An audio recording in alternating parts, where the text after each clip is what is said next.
Hi అండి, welcome to my channel healthy home Telugu. ఈరోజు video ఏంటంటే నేను టమాటా రైస్ని డిఫరెంట్ స్టైల్లో మీకు చేసి చూపిస్తానండి.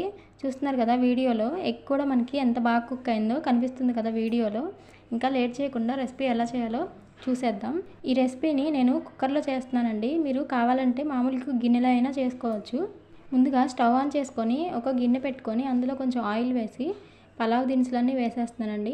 షాజీరా, అనాస్ పువ్వు, దాల్చిన చెక్క, లవంగాలు ఇవన్నీ వేసి ఒకసారి వేయించేస్తున్నాను. ఇవి వేగిపోయిన తర్వాత మనం పచ్చిమిర్చి ఇంకా ఉల్లిపాయలు కూడా వేసి బాగా వేయించుకోవాలి. ఈ రెసిపీకి ఉల్లిపాయలు చాలా బాగా వేగాలండి. ఉల్లిపాయలు వేగితే టేస్ట్ అనేది చాలా బాగుంటుంది ఈ రెసిపీకి. నేను ఈ రెసిపీకి 2 ఉల్లిపాయలు మాత్రమే వేశాను. మీకు కావాలంటే ఇంకా ఉల్లిపాయలు ఎక్కువ కూడా వేసుకోవచ్చు, టేస్ట్ చాలా బాగుంటుంది. ఇప్పుడు చూడండి వీడియోలో కనిపిస్తుంది కదా, ఉల్లిపాయలు బాగా ఎర్రగా వేగాయి కదా. ఇప్పుడు నేను ఒక 3 టమాటాలు మిక్సీలో వేసి పేస్ట్ చేసి యాడ్ చేశానండి. అవి కూడా వేయించేసుకుందాం. కొంచెం కల్లుప్పు యాడ్ చేసుకోండి. వాటర్ అనేవి త్వరగా బయటకు వచ్చి మన టమాటా పేస్ట్ అనేది బాగా కుక్ అవుతుంది. చూడండి బాగా వేగిపోయింది కదా. దీనిలో మిగతా మసాలాలన్నీ మనం ఇప్పుడు యాడ్ చేసుకుందాం. మీరు టమాటా రైస్ని ఎలా చేస్తారో నాకు ఖచ్చితంగా కమెంట్ చేయండి. ఇప్పుడు దీనిలో అల్లం వెల్లుల్లి పేస్ట్ వేసి కలిపేసుకోండి. అల్లం వెల్లుల్లి పేస్ట్ కూడా బాగా వేగిన తర్వాత నేను దీనిలో ధనియాల పొడి యాడ్ చేస్తున్నాను. అలాగే కొంచెం కారం కూడా వేస్తున్నానండి. తర్వాత మనకి కావాల్సినంత ఎసరు అనేది పోసేసుకుందాం. నేను ఇక్కడ నార్మల్ రైస్తోనే చేస్తున్నాను.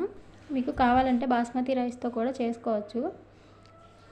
ఇక్కడ నేను 1 గ్లాస్ బియ్యానికి 2 గ్లాసుల వాటర్ అయితే వేసేసానండి. వేసేసి అలాగే కొంచెం ఉప్పు వేసుకొని మూత పెట్టేశాను. చూడండి బాగా మరిగిపోయినాయి కదా. ఉప్పు ఒకసారి చెక్ చేసుకున్న తర్వాత నేను బియ్యం అనేది యాడ్ చేశాను. ఇప్పుడు ఒకసారి కలిపేద్దామండి. కలుపుకున్న తర్వాత మనము మూత పెట్టేసుకుందాం. ఇప్పుడు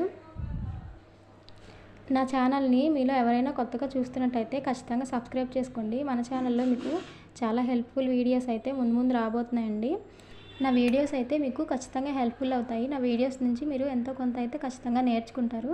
ఖచ్చితంగా లైక్ చేయండి, అలాగే షేర్ చేయండి ఈ వీడియోని. ఇలా రైస్ అనేది ఒక హాఫ్ వరకు కుక్ అయిన తర్వాత ఇప్పుడు ఎగ్స్ డైరెక్ట్గా వేసేసుకోవాలి. మీకు ఎగ్స్ ఇలా డైరెక్ట్గా వేయడం నచ్చకపోతే ఒక బౌల్ తీసుకొని ఎగ్స్ దానిలో కొట్టేసుకున్న తర్వాత ఇంకా ఉప్పు, కారం, మసాలా, పసుపు అవన్నీ వేసేసుకొని కూడా ఈ రైస్ మీద వేసుకోవచ్చండి. అప్పుడు కూడా చాలా బాగుంటుంది. ముందు వీడియోస్లో నేను ఆ రెసిపీ కూడా మీకు చూపిస్తాను. ఇప్పుడు మూత పెట్టేసుకొని ఒక విజిల్ అయితే రానిచ్చాను. ఎందుకంటే రైస్ అనేది ఒక హాఫ్ వరకు కుక్ అయిపోయింది కదా, అందుకని నేను ఒక విజిలే పెట్టేశానండి. చూడండి రైస్ కూడా నాకు బాగా కుక్ అయింది, ఎగ్స్ కూడా బాగా కుక్ అయిపోయాయి. వీడియోలో మీకు కనిపిస్తుంది కదా, చూడండి ఎగ్ ఎంత బాగా కుక్ అయిందో, రైస్ కూడా ఈవెన్గా ఉడికిందనమాట. ఖచ్చితంగా ట్రై చేయండి, రెసిపీ అనేది చాలా బాగా వచ్చింది. ఇంతేనండి ఈరోజు వీడియో.